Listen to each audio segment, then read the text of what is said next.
দর্শক আমন্ত্রণ সকাল ৯টা নিউজে, সাথে আছি আমি তাসলিমা তিথি। ইরানের সর্বোচ্চ ধর্মীয় নেতা আয়াতুল্লাহ আলী খামেনি নিহত হয়েছেন বলে আন্তর্জাতিক গণমাধ্যমে খবর প্রকাশিত হয়েছে। তেহরানে পরিচালিত এক বিমান হামলায় তিনি নিহত হয়েছেন বলে বিভিন্ন সূত্র জানিয়েছে। ঘটনার পর দেশজুড়ে উচ্চ সতর্কতা জারি করেছে ইরান সরকার এবং ঘোষণা করা হয়েছে রাষ্ট্রীয় শোক। খামেনির মৃত্যুর পর খবর প্রকাশের পর মধ্যপ্রাচ্য নতুন করে উত্তেজনা ছড়িয়ে পড়েছে। বিশ্ব নেতারা পরিস্থিতি গভীরভাবে পর্যবেক্ষণ করছেন বলে জানা গেছে। বিস্তারিত জাগো ডেস্ক রিপোর্টে। ইরানের সর্বোচ্চ নেতা আয়াতুল্লাহ আলী খামেনি নিহত হয়েছেন বলে নিশ্চিত করেছে তেহরান। দেশটির বার্তা সংস্থা তাসনিম এবং ফার্স তার মৃত্যুর খবর নিশ্চিত করে। ইরানের আইআরজিসি সংশ্লিষ্ট বার্তা সংস্থা ফার্স জানিয়েছে, শনিবার ভোরে দায়িত্ব পালনরত অবস্থায় নিজের কার্যালয়ে নিহত হন আলী খামেনি। যুক্তরাষ্ট্র ইসরায়েলের হামলায় খামেনির মেয়ে, জামাতা এবং নাতনিও নিহত হয়েছেন বলে জানিয়েছে সংবাদ মাধ্যমটি। এর আগে আয়াতুল্লাহ আলী খামেনি নিহত হয়েছেন বলে দাবি করেন যুক্তরাষ্ট্রের প্রেসিডেন্ট ডোনাল্ড ট্রাম্প। এ ঘটনার পর ইরান সরকার 40 দিনের রাষ্ট্রীয় শোক ঘোষণা করেছে। একই সঙ্গে 7 দিনের সরকারি ছুটিও ঘোষণা করা হয়েছে বলে জানিয়েছে ফার্স। এর আগে ইরানের সর্বোচ্চ নেতা আয়াতুল্লাহ আলী খামেনি নিহত হয়েছেন বলে দাবি করেছিলেন যুক্তরাষ্ট্রের প্রেসিডেন্ট ডোনাল্ড ট্রাম্প। নিজের ট্রুথ সোশ্যালে দেয়া পোস্টে ট্রাম্প লিখেন, খামেনি ইতিহাসের অন্যতম নিষ্ঠুর ব্যক্তিদের একজন, মারা গেছেন। ডোনাল্ড ট্রাম্প তার পোস্টে বলেন, খামেনির মৃত্যু শুধু ইরানের জনগণের জন্য ন্যায় বিচার নয়, বরং সব মহান আমেরিকান এবং বিশ্বের বিভিন্ন দেশের সেই সব মানুষদের জন্য ন্যায় প্রতিষ্ঠা যারা তার নির্দেশে বা তার ঘনিষ্ঠদের কর্মকাণ্ডে নিহত বা পঙ্গু হয়েছেন। তিনি আরো বলেন, তিনি আমাদের গোয়েন্দা এবং অত্যন্ত উন্নত ট্র্যাকিং সিস্টেম থেকে বাঁচতে পারেননি। ইসরায়েলের সাথে মিলে আমরা এমন এক অভিযান চালিয়েছি যে খামেনি বা তার সাথে মারা যাওয়া অন্য নেতাদের আসলেই কিছু করার ছিল না। এটি ইরানের জনগণের জন্য নিজেদের দেশ পুনরুদ্ধারের একমাত্র শ্রেষ্ঠ সুযোগ বলেও পোস্টে মার্কিন প্রেসিডেন্ট উল্লেখ করেন।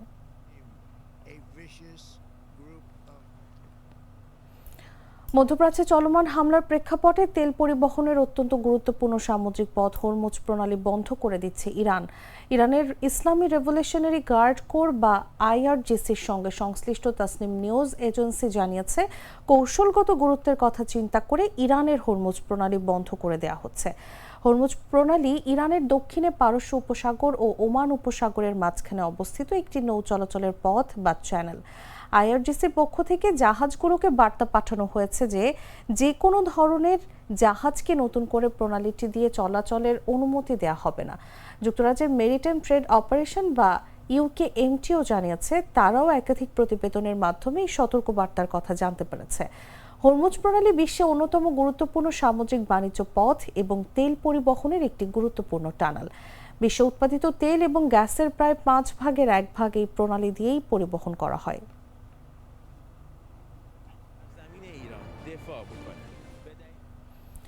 মধ্য ইসরায়েলের 2টি এলাকায় ইরানি ক্ষেপণাস্ত্র সরাসরি আঘাত হেনেছে। সেখানে জরুরি উদ্ধারকারী দল পাঠানো হয়েছে, তবে এখন পর্যন্ত কোনো হতাহতের খবর পাওয়া যায়নি।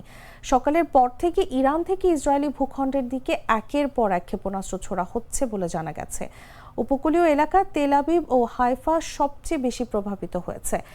এসব এলাকায় বারবার সাইরেন বাজানো হয়েছে এবং সতর্কতা জারি করা হয়েছে। এর আগে উত্তর ইসরায়েলের একটি 9তলা ভবনে ক্ষেপণাস্ত্র আঘাত হানে। এতে একজন ব্যক্তি আহত হয়েছেন বলে জানিয়েছে স্থানীয় গণমাধ্যম। ইন্টারসেপ্টর ক্ষেপণাস্ত্রের টুকরো লেগে ওই ব্যক্তি সামান্য আহত হন। এই ঘটনায় ভবনের একটি অ্যাপার্টমেন্ট ব্যাপক ক্ষতিগ্রস্ত হয়েছে। ইরানে যৌথ হামলা চালিয়েছে যুক্তরাষ্ট্র ও ইসরায়েল, ফলে পাল্টা হামলা শুরু করেছে ইরানও। মধ্যপ্রাচ্য মার্কিন ঘাঁটিগুলোকে লক্ষ্যবস্তু করতে শুরু করেছে তেহরান। এমন পরিস্থিতিতে উপসাগরীয় দেশগুলো নিজেদের আকাশসীমা বন্ধের ঘোষণা দিয়েছে।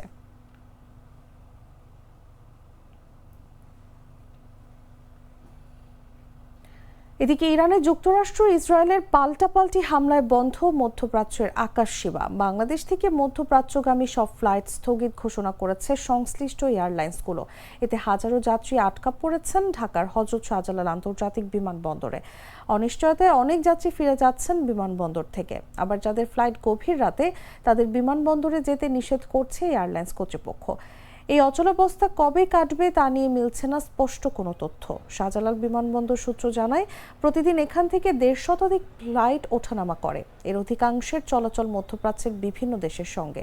শনিবার মধ্যপ্রাচ্যের আকাশ অনিরাপদ হয়ে পড়ায় বিকেল থেকে রাত ১২টা পর্যন্ত সূচিতে থাকা অন্তত ৫০টি ফ্লাইট বাতিল করা হয়েছে। রাত ১২টা থেকে আগামীকাল সকাল বা রাত ১২টা পর্যন্ত আরও শতাধিক ফ্লাইট বাতিল হওয়ার তালিকায় আছে। এর আগে বিমান বাংলাদেশ এয়ারলাইন্সের মহাব্যবস্থাপক বোসরা ইসলাম এক বিজ্ঞপ্তিতে জানান, ইসরায়েলের পর বাহরাইন, সংযুক্ত আরব আমিরাত, কুয়েত, কাতার ও সৌদি আরবে বিস্ফোরণের পর মধ্যপ্রাচ্যের সব দেশে যাত্রী পরিবহন স্থগিত করেছে বিমান। কিন্তু ঠিক কয়টি ফ্লাইট স্থগিত করা হয়েছে, কখন আবার ফ্লাইট স্বাভাবিক হবে, যাত্রীদের কোথায় রাখা হয়েছে তার বিস্তারিত কিছু তিনি জানাননি।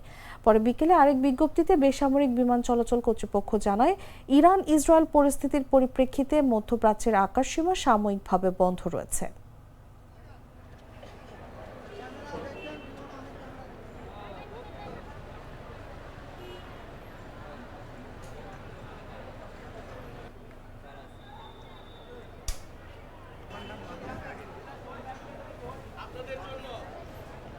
Mr. Noodle, amazing taste. তথ্য সম্প্রচার প্রতিমন্ত্রী ইয়াসের খান চৌধুরী বলেছেন, গণমাধ্যম যেন গণতান্ত্রিক প্রক্রিয়ায় কোনো বাধা ছাড়া স্বাধীনভাবে কাজ করতে পারে তা নিশ্চিত করবে সরকার। প্রধানমন্ত্রী তারেক রহমানের নির্দেশনা রয়েছে, গণমাধ্যম যেন অভাবে না থাকে এবং গণমাধ্যম যেন গণতান্ত্রিক প্রক্রিয়ায় নির্বিঘ্নে কোনো বাধা ছাড়া পূর্ণ স্বাধীনভাবে কাজ করতে পারে। আমরাও সেটা চাই। শনিবার সন্ধ্যায় ময়মনসিংহ প্রেস ক্লাব মিলনায়তনে সাংবাদিক ইউনিয়ন ময়মনসিংহ আয়োজিত সাংবাদিক কল্যাণ ট্রাস্টের উদ্যোগে সাংবাদিকদের সন্তানদের বৃত্তি প্রদান এবং ইফতার মাহফিল অনুষ্ঠানে তিনি এসব কথা বলেন। আমরাও সেটা চাই এবং আপনারা স্বাধীনভাবে যদি কাজ করতে পারেন, শুধু সংবাদ গণমাধ্যম শুধু নয়, বাংলাদেশের জন্য কিন্তু এটি একটি ভালো সুফল বয়ে আনবে। আমরা একটি যুদ্ধের মাধ্যমে বাংলাদেশের গণতন্ত্র পুনরুদ্ধার করতে পেরেছি এবং এখানে গণমাধ্যমের যেই গণমাধ্যম যেভাবে আমাদেরকে সহযোগিতা করেছেন গণতন্ত্র ফিরিয়ে আনার জন্য এবং গণমাধ্যমের যে অবদান, সেই অবদানটা যদি ভোলার তো নয়, এবং আপনাদের এই পরিশ্রম এবং আপনারা যদি সঠিক তথ্য এবং সঠিক খবর যদি আমাদের মাধ্যম জনগণের মাধ্যমে তুলে না ধরতেন, হয়তো এই গণতন্ত্র আমরা ফিরে নাও পেতে পারতাম। এই জন্য আমরা, আমার দল, আমার সরকারের পক্ষ থেকে আমি আপনাদেরকে আন্তরিক ধন্যবাদ জানাই, কৃতজ্ঞতা জানাই। নরসিংদীর মাধবদীতে দলবদ্ধ ধর্ষণের পর এক কিশোরীকে হত্যার ঘটনায় বিচারের দাবিতে বিক্ষোভ মিছিল ও প্রতিবাদ সমাবেশ করেছে ইসলামী বিশ্ববিদ্যালয়ের শিক্ষার্থীরা। তারা অনতিবিলম্বে ধর্ষকদের দৃষ্টান্তমূলক শাস্তির দাবি জানান। শুক্রবার দুপুরে বিশ্ববিদ্যালয়ের কেন্দ্রীয় মসজিদ প্রাঙ্গণ থেকে বিক্ষোভ শুরু হয়। মিছিলটি ক্যাম্পাসের বিভিন্ন সড়ক প্রদক্ষিণ শেষে প্রধান ফটকে গিয়ে প্রতিবাদ সমাবেশে মিলিত হয়। নরসিংদীর আমেনা বেগমের ঘটনায় 5 জনকে গ্রেফতার করা হয়েছে, কিন্তু মূল ধর্ষক এখনো ধরাছোঁয়ার বাইরে। আমরা এটাও দেখেছি, ধর্ষকরা কোনো রাজনৈতিক দলের প্রশ্রয় রয়েছে। কোন রাজনৈতিক দলের প্রশ্রয় রয়েছে আমরা জানতে চাই। সেই রাজনৈতিক দল তার বিরুদ্ধে কি ব্যবস্থা রয়েছে আমরা জানতে চাই। যদি ব্যবস্থা না নিয়ে থাকে, আমরা জিজ্ঞেস করতে চাই, তারা কি ধর্ষকদের পাহারাদার হিসেবে আবির্ভূত হয়েছে কিনা।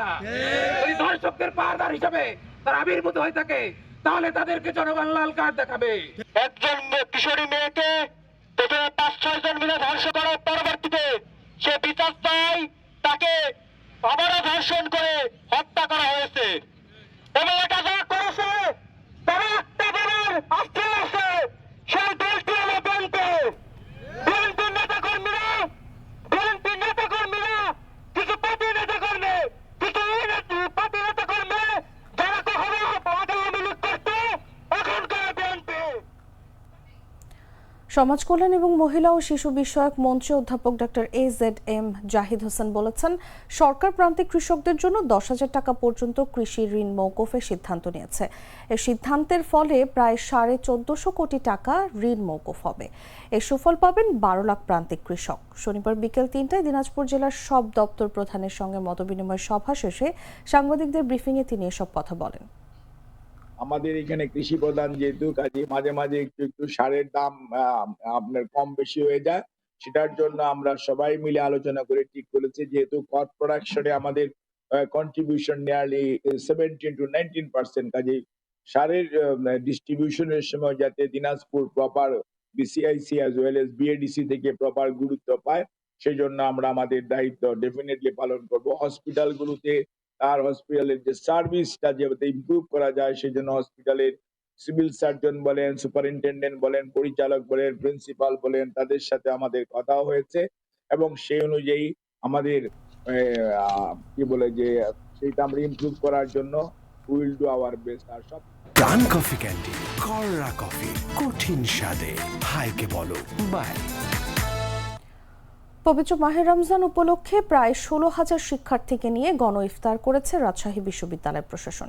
শিক্ষার্থীদের স্বতঃস্ফূর্ত অংশগ্রহণে আয়োজিত এই ইফতার মাহফিলে ছাত্র ও ছাত্রীদের জন্য পৃথক ব্যবস্থা রাখা হয়। শনিবার বিকেল 5টা থেকে শুরু হওয়া এই আয়োজনে ছাত্রীদের জন্য শহীদ মিনার চত্বর এবং ছাত্রদের জন্য বিশ্ববিদ্যালয়ের কেন্দ্রীয় মসজিদ প্রাঙ্গণ নির্ধারণ করা হয়। আসরের নামাজের পর থেকেই শিক্ষার্থীরা দলে দলে নির্ধারিত স্থানে জড়ো হতে থাকেন। কেউ বন্ধুদের সঙ্গে বসার জায়গা ঠিক করেছেন, কেউ ইফতার সামগ্রী সংগ্রহে ব্যস্ত। মসজিদ ও আশপাশের এলাকায় ছিল শান্ত। ধর্মীয় বিশ্ববিদ্যালয়ের জনসংযোগ দপ্তরের প্রশাসক অধ্যাপক ডক্টর আক্তার হোসেন মজুমদার জানান, শিক্ষার্থীদের মধ্যে ভ্রাতৃত্ববোধ জোরদার করা এবং রমজানের তাৎপর্য তুলে ধরতেই এই আয়োজন। আইডি কার্ড যাচাই করে শিক্ষার্থীদের প্রবেশ নিশ্চিত করা হয়েছে। সুশৃঙ্খলভাবে অংশগ্রহণ করে শিক্ষার্থীদের ধন্যবাদ জানাচ্ছি। সার্বিক ব্যবস্থাপনায় রাকসু ও হল সংসদের পাশাপাশি বিএনসিসি, স্কাউট ও কমিউনিটি পুলিশিং এর স্বেচ্ছাসেবকেরা সহযোগিতা করতে দেখা যায়। ইফতারের আগে সংক্ষিপ্ত দোয়া ও মোনাজাতে দেশ ও জাতির কল্যাণ কামনা করা হয়।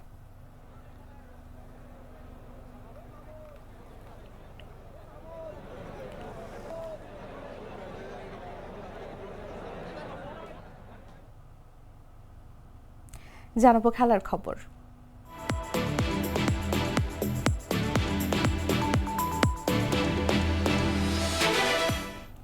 পারলে কেল্লেতে শ্রীলঙ্কার বিপক্ষে জিতলেও শেষ পর্যন্ত টি-20 বিশ্বকাপ থেকে বিদায় নিতে হয়েছে পাকিস্তানকে। সেমিফাইনালে উঠতে হলে 65 রানের বড় ব্যবধানে জয়ের প্রয়োজন ছিল তাদের। তবে নাটকীয় ম্যাচে পাকিস্তান জয় পায় মাত্র 5 রানে। ফলে শেষ 4-এ জায়গা করে নেয় নিউজিল্যান্ড। বাঁচা মরার ম্যাচে দুর্দান্ত সূচনা এনে দেন দুই ওপেনার সাহিবজাদা ফারহান ও ফখর জামান। বিশ্বকাপ ইতিহাসের সর্বোচ্চ 177 রানের উদ্বোধনী জুটি গড়ে দলকে বড় সংগ্রহের ভিত এনে দেন তারা। ফখর জামান 42 বলে 84 রান করে বিদায় নিলেও ফারহান খেলেন 59 বলে 100 রানের ইনিংস। এক আসরে 2টি সেঞ্চুরি করা প্রথম ব্যাটার হিসেবেও রেকর্ড করেন তিনি। তবে শেষ দিকে ধস নামায় 8 উইকেটে 212 রানেই থামে পাকিস্তান। 213 রানের লক্ষ্য তারা করতে নেমে নিয়মিত বিরতিতে উইকেট হারায় শ্রীলঙ্কা। আবরার আহমেদ 3টি উইকেট নিয়ে ম্যাচে নিয়ন্ত্রণ আনেন। তবে অধিনায়ক দাসুন সানাকার 31 বলে অপরাজিত 76 রানের লড়াকু ইনিংসে ম্যাচ জমে ওঠে। শেষ 12 বলে 46 রান প্রয়োজন হলেও শেষ পর্যন্ত 6 উইকেটে 207 রানেই থামে লঙ্কানরা। জয় পেলেও হতাশা নিয়ে বিশ্বকাপ মিশন শেষ করল পাকিস্তান।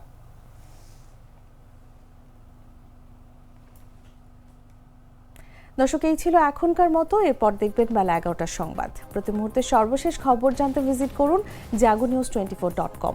ফলো করুন আমাদের ভেরিফাইড ফেসবুক পেজ এবং সাবস্ক্রাইব করুন জাগো নিউজের ইউটিউব চ্যানেল। ধন্যবাদ সবাইকে।